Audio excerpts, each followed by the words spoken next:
Our keynote speaker, and he's passionate about building high-performing teams, turning promised ideas into reality, and helping people around him get better. He's a sought-after speaker and a thought leader on social selling. He's a lifelong entrepreneur, having found and grown and sold several companies. He brings a unique perspective, and we'll be sharing his thoughts on the ever-changing trends in sales and what he sees us heading. Please join me in welcoming the Global Head of Sales for LinkedIn, Mr. Mike Derrick.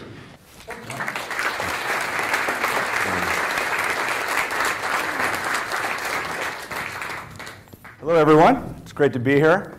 And the topic we're going to talk about today is social selling. And what I want to do is share with you a precursor of why we're in this place we are today, what's happening, what are some of the best companies in the world doing here, and what are some specific things each of you can bring back to execute better on social selling. In terms of introductions, I'm the global head of sales of a group called Sales Solutions, not of overall LinkedIn. We actually have 3 revenue lines at LinkedIn. We have our hiring solutions business, now known as our talent solutions business. This is our set of products we sell to recruiters. We have a marketing solutions business. And then our third business is premium subscriptions. This is where individuals have upgraded their LinkedIn accounts for more premium and advanced features and functionality. As of a year ago, we didn't have a sales solutions offering. And that changed a year ago because what we found was one of the biggest groups of people who were buying these premium subscriptions were salespeople, inside salespeople. And this was without LinkedIn doing anything specific to really help those professionals. And so as of a year ago, we launched this new group called Sales Solutions. Our flagship product, Sales Navigator, we're taking social selling to the next level. And we now have a dedicated sales team that I head up for this effort. So why don't we kickstart? Why are we all here today talking about social media? Well, I think that's been driven by 3 main trends that have happened in the buying process. So B2B customers have fundamentally changed, and they've done so in 3 ways. One is they're far more informed now than they were 5, 10 years ago. There's lots of stats that we all have about this. One that many people talk about is a conference executive board has found that 57% of the decision-making process now happens before a salesperson's actually reached out to. And this has fundamental implications because before we used to have a lot of the information as salespeople, and now our buyers in many cases are more informed than us in some situations, and they come to us late in the game for pricing and features, and we miss the opportunity to shape the solution. And this is very, very different than where we were 5, 10 years ago. Second one is they're less responsive to traditional means. I know this group, we hear this all the time about cold call rates plummeting, voicemail response rates plummeting, email response rates plummeting. And so how do we get through with this barrage of these traditional means?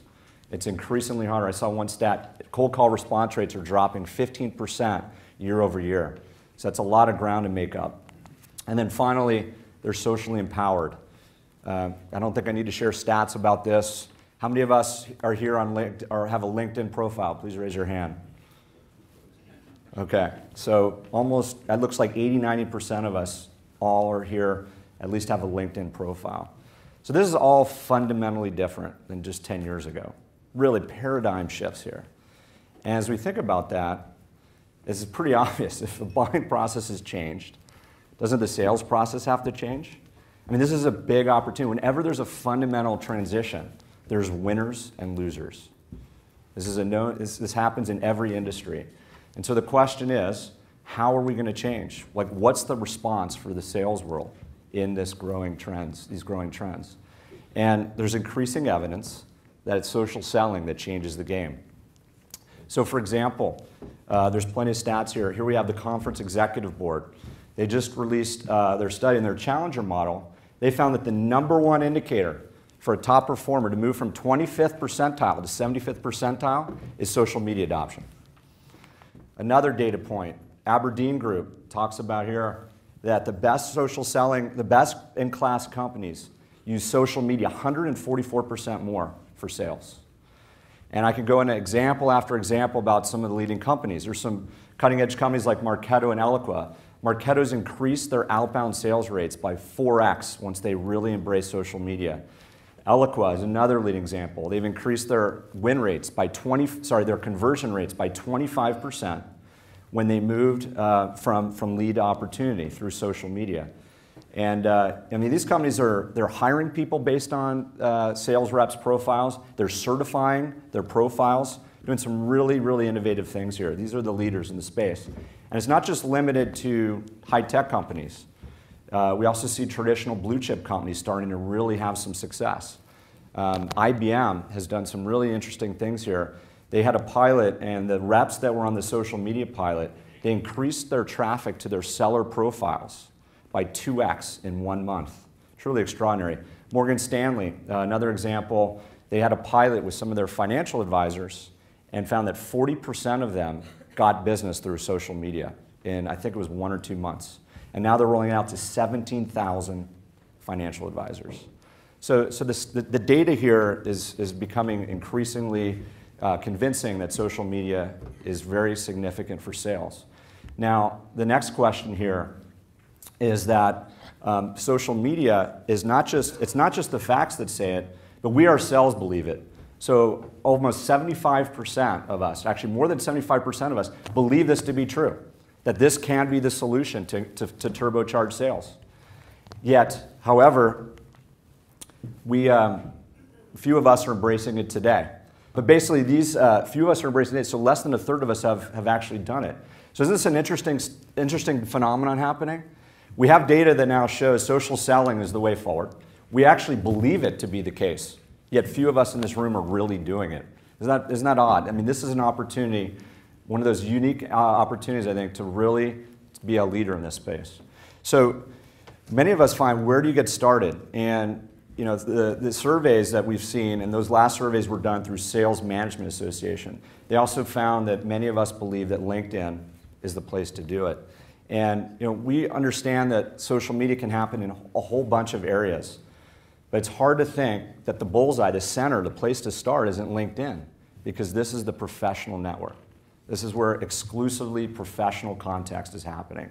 And what I'm going to do is, before I dive into how specifically we can tap into this as sales leaders and professionals, let me just give a little bit of a backdrop of what's going on at LinkedIn. So the first thing here is LinkedIn's mission, where it all starts. LinkedIn connects the world's professionals to make them more productive and successful.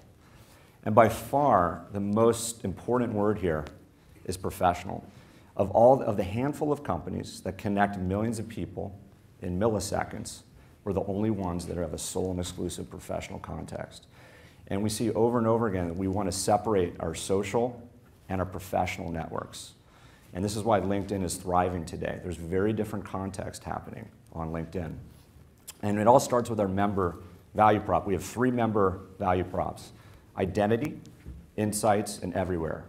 Let me quickly jump into some of these, because there's a lot of misconceptions about what some of the main use cases are today on LinkedIn. So identity, where you're to connect, find, and be found. So your LinkedIn profile is increasingly your professional profile of record.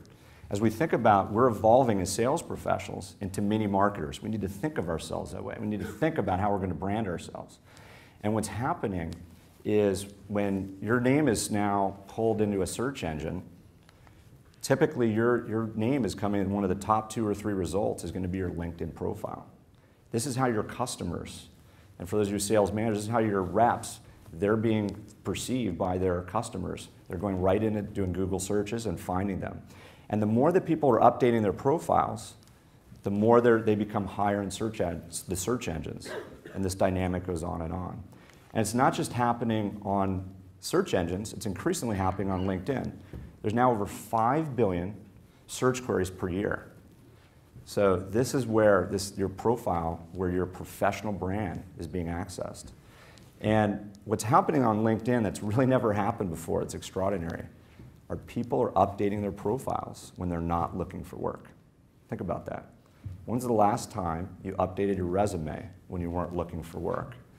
And that's happening now on LinkedIn. And so the amount of information and content that's coming through the system is truly extraordinary. We've never seen this in all of humanity, where we're having all this information refreshed by ourselves in a public setting. And as a result, we're able to do some really amazing things with insights. It all starts with the LinkedIn homepage. This is increasing where professionals are coming, their professional dashboard, to take stock of the news, information, and insights that are relevant in their network. There's now over 2 billion of these updates happening per week. It also happens with insights. So this is where your customers are going. Remember I talked about that 57% statistic. This is actually in many places, some of the places that they're coming to get better at the job they're already in and learn about. There's over 1 million professional groups now on LinkedIn. And finally, the LinkedIn Today. This is where since we know who you are, we know your network, we know who you're connected to, we can take a pulse from hundreds and thousands of news articles and hand deliver to you the news that's most relevant for you. And so what many people think is that LinkedIn may be a job site. That is, yes, we do help people find their dream job. But did you know that 5x the amount of engagement is happening for people trying to get better in their current job? So your buyers, your customers, they're coming to LinkedIn largely not to look for work, but to get better at the jobs they're in, get information and insights to help them do their jobs better. And actually, and I left out the homepage. If you include the homepage, the LinkedIn engagement is over 10x more about insights as opposed to looking for a dream job. And so think about that with your customers. And then finally, we recognize we need to bring LinkedIn where our members work. And increasingly, we're less tethered to our desktop. And you're seeing a significant investment in mobile. And this is our fastest growing service. Almost a quarter of our traffic now is happening on mobile. And this number continues to skyrocket. And so essentially, the power of LinkedIn has this virtuous cycle. Basically, what this cycle had is it all started with the member growth and engagement. And as a result of that member growth and engagement, we're able to get this insights that then creates more data and services. And this cycle goes on. And it happens to result in incredible growth. So LinkedIn is now at 175 million members. Actually, we just had our quarterly call, and it jumped to 187 million members. We're running at 2 members per second. And actually, this number's out of date too. I think we're at 140 million uniques. We're now the 25th largest website in the world. So given all this content and all this virtuous dynamic that's going on, we're in a unique place to help the inside sales industry really accelerate sales in a way that we've never been able to do before. And let me kind of walk you through how we're doing that and what's happening with social selling. So social selling, we believe, changes the game. And we think it does that in 3 ways I'm going to talk about: finding, relating, and engaging. And what I'm going to do is I'm going to talk about just free LinkedIn as what's happening there, as just the world's best sales tool that's ever existed, and encourage you to really follow some of these tips as a free LinkedIn member and for your teams to get a lot out of LinkedIn and social selling. I'm also going to highlight a few of the areas that we're going a whole nother distance with our product called Sales Navigator, which we believe is the future of social selling. So let's dive in each of these 3 one at a time. So if we talk about finding your decision makers, one of the key things that's so important is this concept of multi-threading. How many of us as sales reps get a lead and we just focus on that one individual? And as a sales manager, that drives me crazy when I hear that from my team. You know, you got stuck on this one person. It's been 4 months. And as we're moving more to a consensus sale, and there's more and more stakeholders, it's critical to multi-thread. It's critical to build out an org map. It's critical to get more and more of these people in here, and particularly if you know someone in common. You know, my approach and what we espouse is just because you have say the CFO you're trying to sell into is not necessarily where you start. Maybe start with a leader in marketing or a leader in sales that someone on your team knows very well and can start teeing up for you the landscape. But instead, so many of us are just still pounding the one name we have.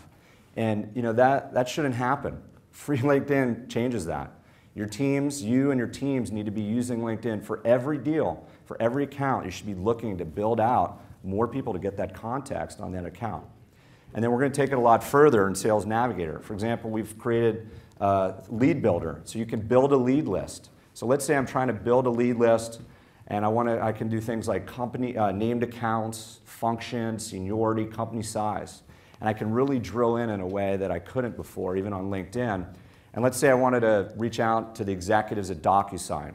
And you can see here I've got a search for VP or CXO at DocuSign and 29 results. And you see here that number, you'll see next to these names, we have a little a 1 and you can barely see that in the blue there, but we have number signs here, which is first or second degree. The game is a second degree. That means there's someone between you and that person that can broker a warm introduction. That's what we want to look for. And so the other thing that happens as well is when you come across a profile, in this case, that first person here, which was Mike Dinsdale, who's the CFO in this case at DocuSign, we also show you people of this profile have also viewed, which is another great way of building out who else you might want to talk to in that company. And then finally, one of the other things that we do in Sales Navigator now is we open up to your third degree in a way that as a free member you don't have. So in this particular case, I have 1,281 first degree connections, and that jumps to 623,000 second degree connections. But you notice the third degree jumps to 12 million. So that's 20x the visibility. So really allowing you to tap more and more into LinkedIn to see more and more about your accounts. And then relate is another really critical one. How many of us go into a call and don't do the minimal amount of homework? Shame on us. That should never happen. You should never have a call without looking up that professional on LinkedIn. It takes a minute or two. Yet many of us don't do it. That is a real low-hanging fruit. So remember what's going on in the LinkedIn profile. We're continuing to beef it up. Here you see, here's a gentleman, again, from DocuSign named Damon Mino. And here you notice his activities. He's hiring for a technical support representative. Now, if I wasn't connected to him, which, by the way, is another thing that's important, you must connect to your customers.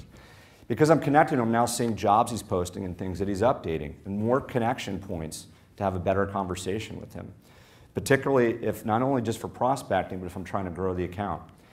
And we can see now skills and expertise that we can connect to, education. We've got additional info. You know, he's passionate about chess, surfing, politics, and the groups he's in. This is where that learning is taking place in places like LinkedIn. And so that's a phenomenal place to start. And again, it's low-hanging fruit, and you should all be taking advantage of that for every sales call. We're taking it further. We're now bringing the LinkedIn profile into the CRM, in CRMs such as Microsoft Dynamics and Salesforce. Here's a typical lead record. I might have that name like Damon Minos, like from that last example, title VP in a company called SalesCrunch. Okay, and I'm just calling on, maybe I have an email or phone number, and all of a sudden it goes dead or quiet or so forth. Well, the LinkedIn profile now in Sales Navigator comes in real time and brings you the whole profile right where you work.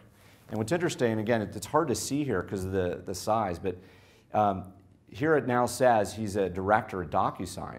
Past, it says VP of Sales at SalesCrunch. So we're actually helping improve now the accuracy of your data in your CRM, because once a lead goes into your CRM, it becomes stale. But remember what I was talking to you about with the LinkedIn profile. It's constantly refreshed. It's a living, breathing thing that we're updating when we're not looking for work. And so we're seeing a lot of people doing social selling now really get that information about any changes. And for example, here for an account, say I'm working on DocuSign, I can see position changes, new titles, departures, promotions, and so on. And now I have, as you know, this is an incredible trigger point to break open a new sale. I can't tell you how many times we hear customers come and say, I had no idea my former customer now joined this company, and I knew right away. Incredible insights. And let me talk about the third one, engage, which is one I'm perhaps most passionate about, which is, let's think about your company's network. So this is an in-map. Essentially, each of us have this. This showcases here, each dot represents someone you're connected to on LinkedIn, okay? And what we have here is, imagine this is you, and imagine these are your colleagues. Imagine you have 10 colleagues. So this colleague must have 1,000 connections, maybe 500, 1,000. Think of all these. Each little dot could be one of your customers or prospect. It could be someone's in your company's sister. It could be someone in your company's former classmate from business school, grad school, you name it. And I think if you think about these, if you look at these as almost like, think of relationships as oil or gold, right? These are like deposits that are so valuable, but just like oil, if they're not tapped, because they're beneath the surface, they're wasted. And isn't it a shame how little we are using our own company's networks, particularly medium and large-sized companies? It's extraordinary what we see. When we're not connected and we're not leveraging our company's network, what does that look like? To be honest, it looks to me like that big block phone with that mobile phone I was talking about. What it means is we see people sending us emails to 1,000 people. Does anyone know someone at VMware? Does anyone know someone at Cisco? I mean, we see lots of these examples of people sending this out. I've seen examples of top 5 financial services company in the world spent millions and millions of dollars to build a who knows who system in their company, where literally people are going to upload all their connections onto a wiki or some sort of intranet every time they have a new connection and share that with the company, with tens of thousands of people. Granted, that didn't work, but yet all those relationships are actually on LinkedIn, but they're not tapped. And many of you think, oh, well, I'm connected with my company, and therefore I do see them. That's actually not the case for most of us. That's not the case. So for example, here we have 10 colleagues. Imagine it's 1,000, but I'm here connected, for me personally, I'm connected to 1 out of 10 people at LinkedIn. So I have 350 connections at LinkedIn, and there's 3,500 employees. And I'm LinkedIn, and we're living and breathing this, and I'm connected to 10% of my company. I don't know the other 90%, right? And I don't know if I want to connect with all of them because I don't necessarily know them personally. And for large companies, we see less than 1% are connected. So basically what that means is that these oil deposits are completely left fallow. And as we talked about in that video about the power of technology, that can change now. So imagine if you could find out everyone in your company who their relationships are. Well, that's all now possible. And so what we've done now in LinkedIn is through a feature called Team Link, which is part of Sales Navigator, we can now bring your entire network and your company together. And again, this is extraordinary change in the world because this has never been possible before. And so how does that work? The simplicity is what's so powerful. Let's say here I want to get in touch with a VP of Sales at Groupon. Well, here you'll notice Team Link, this yellow box. There's three women here who say I could get introduced through Team Link. This first woman here, Christina, I know. I'm not sure if I'm first degree connected to her or not. I don't know these other 2 people. Never heard of them before last night until I pulled up this slide. So Nicola Christopherson, she was a colleague in Australia. I don't know her. I mean, we're hiring people all the time. People are coming and going. How would I know? Anyway, that's happening now. So let me give some examples of where social selling is going and how this can totally be transformational. I'm going to give 2 stories of success stories and 1 unfortunate story. So here's 2 success stories. One is, remember that example of Mike Dinsdale at DocuSign, CFO? Through Team Link, someone was losing a deal. They didn't know Mike at his company. They saw he was connected through Team Link and basically reached out, and it turns out they were old sailing buddies. And they ended up having dinner, and he turned the deal around. Great story.